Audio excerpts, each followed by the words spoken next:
কাটোয়ার আরেকটি দর্শনীয় স্থান মাধাইতলা আশ্রম। কাটোয়া শহরেই কেশব ভারতীর কাছে সন্ন্যাস নেন শ্রী চৈতন্য মহাপ্রভু। বলা হয় সন্ন্যাস গ্রহণ করার জন্য কাটোয়া আসার পথে এই স্থানে বিশ্রাম করেছিলেন গৌরাঙ্গ। জগাই মাধাইয়ের মাধাই গৌরাঙ্গ বিরহে কাতর হয়ে কাটোয়া আসেন, কিন্তু সেই সময় কাটোয়া ছেড়ে চলে গেছেন চৈতন্যদেব। চৈতন্য মহাপ্রভুকে না পেয়ে ভেঙে পড়েন তিনি।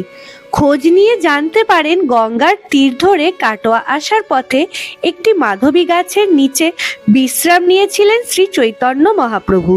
সেই গাছের নিচে হাজির হন মাধাই। বাকি জীবন সেখানে সাধন ভজন করেন। মৃত্যুর পরে সেখানেই সমাধিস্থ করা হয় তাকে। বেশ কিছু বছর পর বৃন্দাবনের এক বৈষ্ণব মাধাইতলায় আশ্রম গড়েন।